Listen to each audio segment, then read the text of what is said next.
अल्हम्दुलिल्लाह रमज़ानुल मुबारक आने में सिर्फ चंद दिन बाकी हैं और मुझे उम्मीद है कि मेरी तरह मेरी बहुत सारी बहनें जो हैं वो रमज़ान की तैयारी में मसरूफ़ हो चुकी होंगी, क्योंकि रमज़ान ये एक ख़ास महीना है जिसमें हम ख़ास तौर पर तैयारियां करते हैं। तो आज के व्लॉग में आपके साथ अपनी प्री रमज़ान प्रेप्स डिस्कस करूँगी, तो वीडियो को स्टार्ट करते हैं।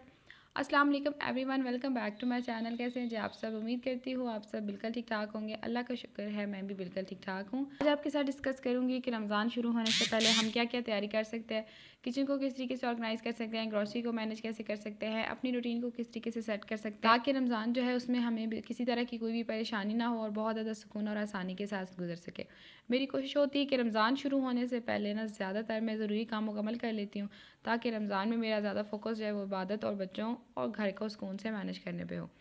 अच्छा, आज ना आपने मेरी आवाज़ को थोड़ा सा बर्दाश्त करना है, क्योंकि मेरी तबीयत थोड़ी सी डाउन है, गला मेरा काफ़ी ख़राब हुआ हुआ है, तो मैं बहुत मुश्किल के साथ जो है ना आपके लिए रिकॉर्डिंग कर रही हूँ। तो आवाज़ जिस तरह की भी है ना उसको आपने कबूल करना है आज। अच्छा, सबसे पहले तो मैं आपको दिखाती हूँ कि रमज़ान में मैंने कौन कौन सी ग्रॉसरी की है, क्योंकि वैसे डेली मंथ्स में भी हम ग्रॉसरी करते हैं, लेकिन रमज़ान में हमारी ज़रा ख़ास तौर पे जो है ना ग्रॉसरी होती है, क्योंकि एक सिर्फ पूरे साल में एक ये महीना होता है रहमतों और बरकतों वाला।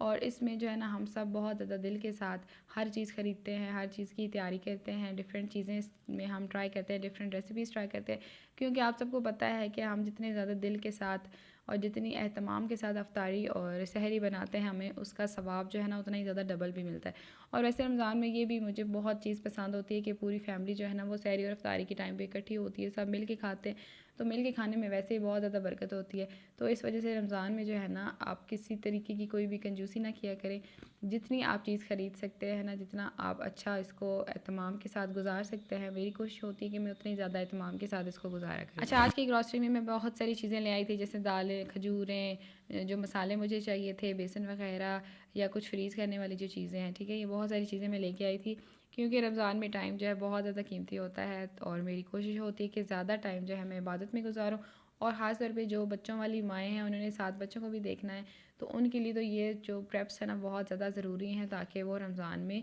बच्चों को भी ज़्यादा से ज़्यादा टाइम दे सकें। क्योंकि देखें, डेली रूटीन जो ही हमारी होती है वही हमारे लिए मुश्किल होती है बच्चों के साथ मैनेज के। रमज़ान में ज़रा एक्स्ट्रा प्रिपरेशंस होती हैं, तो उसके लिए जो है ना फिर बच्चों के साथ वो सब करना बड़ा मुश्किल होता है। इस वजह से जो है ना मैं क्या करती हूँ कि पहले से बहुत सारी तैयारी, बहुत सारी चीज़ें जो है ना टाइम से पहले, रमज़ान से पहले अरेंज कर देती हूँ, ताकि बाद में जो है ना मुझे मुश्किल ना हो। तो यहाँ सबसे पहले तो मैं आपको दिखाती हूँ कि मैं ग्रॉसरी में क्या क्या चीज़ें लेके आई हूँ और कितनी कितनी चीज़ें लेके आई हूँ और क्यों लेके आई हूँ। अच्छा, हम जब भी ग्रॉसरी करते हैं ना तो हमने साथ साथ अपने बजट को भी देखना होता है, लेकिन रमज़ान में ये होता है कि हमारी ग्रॉसरी भी ज़रा एक्स्ट्रा होती है, काफ़ी सारी चीज़ें हो जाती हैं, तो वहाँ पे अपने बजट को कंट्रोल करना बहुत ज़्यादा ज़रूरी हो जाता है, और बहुत ज़्यादा स्मार्टली जो है ना यहाँ पे हम अपने बजट को लेके चलते हैं। यहाँ पे सबसे पहले तो मैं आपको दिखा रही थी कि अंडे जो है ना उनकी मैं पूरी एक ट्रे लेके आई थी, क्योंकि वैसे ये होता है कि मैं छोटी ट्रे कभी कभी ग्रॉसरी में ले आती हूँ, लेकिन इस दफ़ा जब मैंने प्राइसेस को मैच किया ना तो जो बड़ी ट्रे थी उसमें आई थिंक सो 32 एग्स थे, और वो मुझे जो थी ना बहुत ज़्यादा रीज़नेबल पड़ी थी, यानी कि जो हम डेली बेसिस पे या 2-3 दिन के गैप से बाहर बाहर से हम 1 दर्जन अंडे लेके आते थे ना, तो उससे मुझे तकरीबन जो है वो 30 से 40 रुपीज़ जो है ना कम में मिल रही थी, यानी कि एक अंडे के ऊपर जो था ना 3 से 4 रुपये का फ़र्क पड़ रहा था। तो इस वजह से जो है ना मैं एक बड़ी ट्रे लेके आई थी, एक छोटी ट्रे ऑलरेडी मैंने घर में रखी हुई थी और साथ में एक बड़ी भी ले आई थी, यानी कि ये जो अंडे हैं ना 10 से 15 दिन बहुत ज़्यादा आसानी के साथ बहुत आराम से गुजर सकते हैं। रमज़ान में ये होता है ना कि नाश्ते वगैरह में भी काफ़ी यूज़ होते हैं, और वैसे भी हम कोई रेसिपीज़ वगैरह बना लेते हैं, जैसे कबाब वगैरह फ्राई करें, तो इन चीज़ों में भी ये बहुत ज़्यादा यूज़ होते हैं। तो इस वजह से जो है ना अंडे भी मैंने ज़्यादा ले लिए थे, क्योंकि आपको पता है कि पाकिस्तान है भाई, पाकिस्तान में रमज़ान में प्राइसेस जो है ना वो बहुत ज़्यादा हाई हो जाती हैं। तो इस वजह से मुझे पता था कि आगे जाके अंडे जो है ना उनकी प्राइसेस बहुत ज़्यादा हाई हो जानी है, वो मैंने पहले से स्टोर कर लिए थे। इसके अलावा आपको मैंने दिखाई है कि जो बैग्स होते हैं जिनमें हम ग्रॉसरी करते हैं, तो आपने देखा होगा कि जब हम बड़े बड़े स्टोर्स पे जाते हैं तो वहाँ पे बैग्स की भी अलग से प्राइसेस होती हैं, और काफ़ी ज़्यादा प्राइसेस होती हैं, 80 रुपीज़, 90 रुपीज़, इस तरीके की प्राइसेस होती हैं, तो उससे भी हमारा बजट काफ़ी आउट हो जाता है। तो मैंने ये कुछ बैग्स जो है ना ऑलरेडी घर में रखे हुए हैं, ये ग्रॉसरी के नहीं है, वैसे मुझे कहीं से मिले थे तो इनको मैंने रख लिया था। मैं क्या करती हूँ कि जब भी ग्रॉसरी करने जाती हूँ ना, तो ग्रॉसरी करने के बाद सारा अपना सामान जो है वो इन बैग्स में शिफ्ट कर लेती हूँ, वहाँ से मैं कोई भी बैग जो है वो परचेज़ नहीं करती। तो ये छोटी छोटी सी चीज़ें होती हैं जिनको आपने देखना होता है, और साथ साथ जो है ना अपना बजट आप कंट्रोल करते जाते हैं। अच्छा, आज की ग्रॉसरी में जो है ना मेरी वही चीज़ें थी, चीनी थी, घी था, ऑयल था, सर्फ़ वग़ैरह हो गया, स्वीट की कुछ चीज़ें हो गई वो मैंने ली थी। कुछ ऐसी एक्स्ट्रा चीज़ें जो रमज़ान के लिए थी उसमें ये था कि शक्कर वग़ैरह जो है हमारे घर में काफ़ी यूज़ होती है रमज़ान में, शक्कर ले ली थी। इसके अलावा खजूरें लेनी थी, मैदा लेना था, बेसन लेना था, ये सारी चीज़ें कुछ एक्स्ट्रा थी जो मैंने रमज़ान के लिए ले ली थी। अच्छा, यहाँ पे आपको मैं दिखा रही हूँ कि बहुत सारी चीज़ें ऐसी हैं ना जो मैंने थोड़ी-सी एक्स्ट्रा ली है, क्योंकि अब जो ये सारी मैंने ग्रॉसरी की ना, आपको पता है कि रमज़ान जो है वो आधा फ़रवरी में आना है और आधा जो है वो मार्च में आना है। तो मेरा ये जो ग्रॉसरी होगी ना वो मार्च तक चलेगी, यानी कि मार्च में दोबारा या नेक्स्ट मंथ जो अभी मार्च स्टार्ट होगा उसमें मैं दोबारा से कोई भी ग्रॉसरी नहीं करूँगी। ये सारी ग्रॉसरी जो है ना ये इंशाल्लाह पूरा रमज़ान चलेगी और इंशाल्लाह मार्च के अंदर जाके भी ना मुझे किसी तरह की कोई भी चीज़ परचेज़ नहीं करनी पड़ेगी। अच्छा, यहाँ पे अपने बजट को मैंने इस तरीके से मैनेज किया था कि जो ज़्यादा ज़रूरी चीज़ें नहीं है ना वो मैं कम लेके आई थी। जैसे अब रमज़ान में ये होता है कि हांडी वगैरह जो है ना वो कम ही पकती है, अगर पकती भी है तो बहुत थोड़ी सी पकती है जो कि 1-2 दिन चल जाती है, क्योंकि वैसे हमने इतनी ज़्यादा चीज़ें खाई हुई होती हैं कि जो है सालन वगैरह खाने का हमारा जो है ना हिम्मत नहीं बचती। तो जो है दालें वगैरह जो थी वो मैं कम ही लेके आई थी। कुछ दालें जो थी वो ऑलरेडी पड़ी हुई थी, तो वो मैंने कहा कि बस जितनी है उसके साथ ही मैंने गुजारा करना है। और जो बिल्कुल ख़त्म हुई हुई थी ना वो मैं हाफ़ केजी वाले पैकेट लेके आ गई थी। इसी तरह ये जो स्वीट की चीज़ें होती हैं ना, सवैयाँ वगैरह हो गई, ये खीर वगैरह हो गई, ये होता है कि कुछ ना कुछ जो है ना रमज़ान में बनती रहती है, ऑन एंड ऑफ कोई दावत वगैरह भी अगर हो जाए उसमें भी बन जाती है। तो ये मैंने 2-2 करके जो है ना ये ले ली थी। इसी तरीके से जो है ना मैदा मेरा थोड़ा सा पड़ा था, लेकिन मैंने कुछ एक्स्ट्रा ले लिए थे क्योंकि मैदा जो है वो रमज़ान में काफ़ी यूज़ हो जाता है। जैसे आगे हमने समोसे वगैरह इस तरह की कोई भी चीज़ें बनानी, वैसे रमज़ान से पहले जो मैं प्रेप्स करती हूँ जिसमें मैंने चीज़ें फ्रीज़ की हुई होती हैं, वो तो मैं जो समोसा पट्टी और रोल पट्टी था ना वो मैं ले आई थी। लेकिन स्टिल ये था कि मैंने मैदा भी रखा हुआ था कि अगर आगे जाके वो ख़त्म हो जाती हैं तो रमज़ान में फिर मैं ये करती हूँ कि फ़्रेश जो है ना घर में मैदे का आटा गूँध के तो उसकी समोसे और जो भी चीज़ें मैंने बनानी होती हैं ना वो मैं बना लेती हूँ। इसी तरीके से जो घी था वो भी मैंने एक्स्ट्रा लिया था, क्योंकि वैसे जो 2 पैकेट्स होते हैं उसके साथ मेरा महीना बहुत आराम से गुजर जाता है, लेकिन रमज़ान में सारे ही पराठे खाते हैं। वैसे डेली बेसिस पे जो है ना सब खुश्क रोटी खाते हैं, लेकिन रमज़ान में सब जो है वो पराठे खाते हैं, बहुत शौक से खाते हैं। इस वजह से घी जो था वो भी मैंने ज़्यादा ले लिया ताकि मेरा रमज़ान बहुत ज़्यादा आसानी से गुजर जाए। इसी तरह आपको मैंने दिखाया था कि जो लास्ट मंथ की ग्रॉसरी थी ना उसके अंदर मैं कुछ चीज़ें जैसे सर्फ वगैरह इस तरह की चीज़ें थी ना वो मैंने कुछ एक्स्ट्रा ले ली थी, चावल भी एक्स्ट्रा ले लिए थे ताकि इस मंथ मुझे वो ना लेने पड़े। देखें, अगर इस मंथ मुझे ये सारी चीज़ें भी लेनी पड़ती तो मेरा जो बजट था ना 15,000 का, उससे मैंने कहीं आगे 20 क्रॉस कर जाना था। इस वजह से इस मंथ में मैंने सिर्फ एक पैकेट जो है ना वो सर्फ का लिया है, क्योंकि लास्ट मंथ जो है वो मैंने एक्स्ट्रा सर्फ भी ले लिया था। शैम्पू वगैरह जो थे या साबुन वगैरह जो थे ना वो सारी चीज़ें मैंने लास्ट मंथ में एक्स्ट्रा ले ली थी। इवन कि जो चावल थे वो भी मैंने एक्स्ट्रा लिए हुए थे, तो इस मंथ की ग्रॉसरी में मैंने चावल वगैरह कोई भी चीज़ नहीं खरीदी। इस वजह से मेरा जो ये रमज़ान की पूरी ग्रॉसरी है ना वो भी 15,000 के अंदर ही कंप्लीट हो गई है। इसी तरह मैं आपको दिखा रही थी कि फ्रूट क्रीम जो थी ना वो भी मैंने यहाँ पे थोड़ी सी एक्स्ट्रा परचेज़ कर ली थी, क्योंकि आपको पता है कि आगे रमज़ान में जाके ना इसकी प्राइस भी काफ़ी ज़्यादा हाई हो जानी है। अच्छा, जो ऑयल था ना वो इस दफ़ा ग्रॉसरी में मैं सिर्फ 3 लीटर वाला जो कैन होता है ना वो लेके आई थी। कुछ थोड़ा बहुत जो था वो लास्ट मंथ का भी बचा हुआ था, क्योंकि लास्ट मंथ भी मैं सिर्फ ये 5 केजी वाला ही लेके आई थी, इससे ज़्यादा मैंने ऑयल नहीं लिया था। तो वही जो है ना मेरा सारा चला है। अभी देखें तकरीबन ये भी जो है ना इस महीने के भी हफ्ता डेढ़ गुजर जाएगा, क्योंकि मैंने ग्रॉसरी जो है वो लेट किया। मैंने सोचा था कि रमज़ान के बिल्कुल करीब जाके करूँगी, तो यानी कि 1 महीने से ज़्यादा ही जो था ना वो मेरा 5 केजी के साथ गुजर गया था। अच्छा, रमज़ान में ये होता है कि ऑयल का खर्चा जो है ना वो ज़रा एक्स्ट्रा होता है, ज़्यादा ख़रीदना चाहिए, लेकिन हमारा जो ऑयल है ना वो सरसों का देसी जो घर का ऑयल होता है ना वो आ जाता है। एक 5 केजी वाला जो गैलन था ना वो आ गया था, तो इस वजह से जो था मैंने ये सिर्फ 3 केजी वाला लिया था, क्योंकि हमारे पकौड़ों में ना वही ज़्यादा यूज़ होता है। और बाकी जो हांडी वगैरह अगर थोड़ी बहुत बनानी होती है या वैसे कहीं पे हमें ऑयल यूज़ करना होता है ना, तो फिर ये जो मैं बाज़ार से लेके आती हूँ वो मैं यूज़ कर लेती हूँ। तो इस तरह फिर जो हमारा रमज़ान होता है ना वो बहुत ज़्यादा आसानी के साथ गुजर जाता है। इसी तरह जो बेसन है ना वो भी हमारे गाँव से आ जाता है देसी, तो मैंने बेसन जो है ना वो यहाँ पे सिर्फ एक ही पैकेट 1 केजी वाला ख़रीदा था, क्योंकि 1 केजी जो लास्ट मंथ में ले गई थी वो भी अभी यूज़ नहीं होता, वो भी पड़ा था। 1 केजी और लेके आई हूँ, और कुछ जो है वो गाँव से आ जाएगा। तो ये बाज़ार वाला सिर्फ मैं लेती हूँ, क्योंकि जो गाँव से आता है ना वो हल्का सा उसका कलर डार्क सा होता है, तो फिर इनको मैं आपस में मिक्स कर लेती हूँ, तो कलर जो है ना वो बैलेंस हो जाता है। रमज़ान में जब भी मैं ग्रॉसरी करती हूँ ना तो मेरी ज़्यादातर यही कोशिश होती है कि जो ज़्यादा आइटम्स हैं ना या जो ज़्यादा ज़रूरी चीज़ें हैं वो मैं ज़्यादा से ज़्यादा लेके स्टॉक कर लूँ,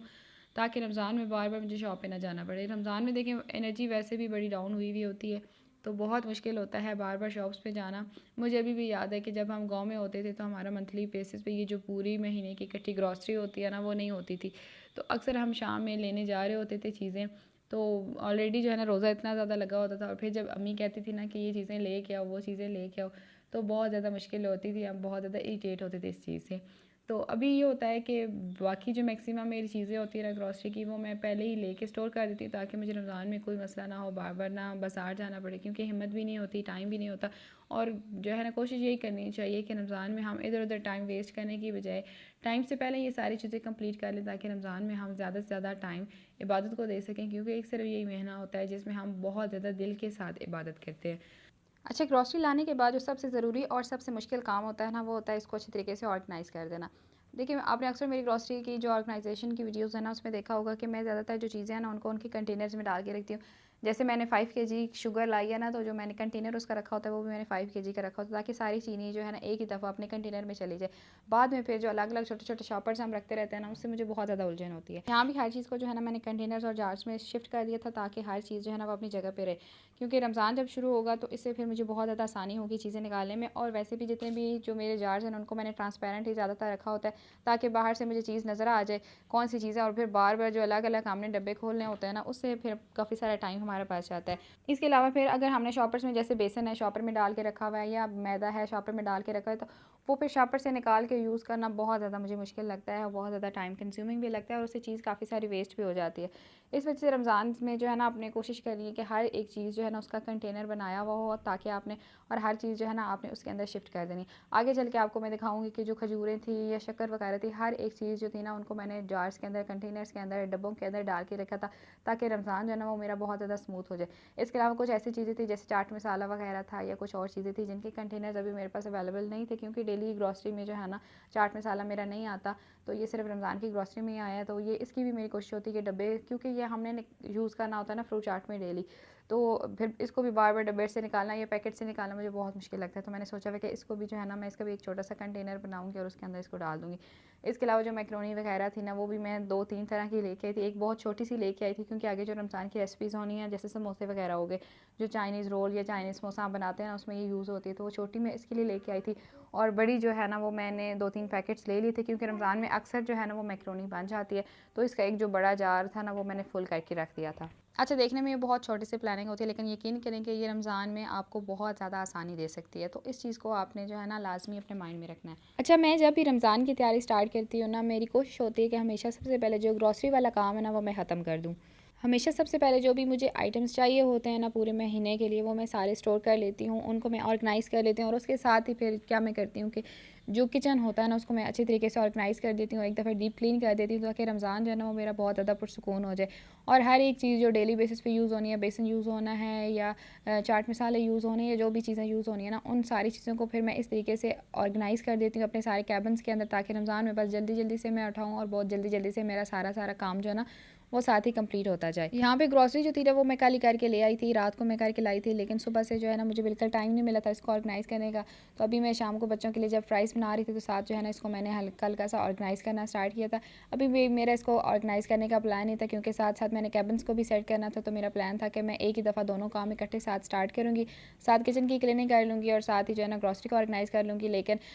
हुआ इस तरह था कि जो ये बैग था ना ग्रॉसरी वाला, वो अम्मी को चाहिए था, उन्होंने इसको खाली किया, और सारी जो ग्रॉसरी की चीज़ें थी ना, अम्मी ने यहाँ पे एक साइड पे अपनी तरफ से तो उन्होंने ऑर्गेनाइज़ कर दी थी। लेकिन मेरा बेटा जो था ना, उसने जैसे ही इसको देखा, तो वो आहिस्ता आहिस्ता जो है ना, हर एक चीज़ उठा के बाहर लेके जाता जा रहा था। तो फिर मैंने सोचा कि इसने तो हर चीज़ वेस्ट कर देनी है, तो मैं पहले जो है ना, ग्रॉसरी को ऑर्गेनाइज़ कर देती हूँ। तो इस तरह फिर मैंने जो है ना, सबसे पहले अभी सिर्फ यहाँ पे ग्रॉसरी को ऑर्गेनाइज़ किया। अभी कैबिन्स वगैरह की कोई भी सेटिंग जो है ना, वो मैंने नहीं की, वो अभी नेक्स्ट वीडियोज़ में चल के ना आपके साथ मैं शेयर करूँगी। रमज़ान के लिए और भी हमें बहुत सारी तैयारी करनी होती है, जैसे घर को एक दफ़ा लाजमी डीप क्लीन करना चाहिए, ताकि रमज़ान जो है ना, उसमें आपको ज़्यादा काम ना करना पड़े। कोई डस्टिंग वगैरह वाला काम है, दीवारें साफ़ करनी है, जाले उतारने हैं, ये सारी चीज़ें जो है ना, एक दफ़ा लाजमी पहले कर लिया करें, ताकि रमज़ान में आपको बहुत ज़्यादा काम ना करना पड़े। इसके अलावा बहुत सारी मील प्रेप्स जो है ना, वो भी मैं रमज़ान से पहले कर लेती हूँ, ताकि रमज़ान जो है वो मेरा बहुत ज़्यादा आसान हो जाए। अभी नेक्स्ट वीडियोज़ में चल के आपके साथ ये सारी चीज़ें जो है ना, वो मैं शेयर करूँगी। अच्छा, आपने मुझे कमेंट्स में लाजमी शेयर करना है कि आप अपने रमज़ान के लिए जो है ना, किस तरीके की प्रेप्स करते हैं, मील प्रेप्स कौन सी करते हैं, या वैसे घर के लिए जो है आप कौन कौन सी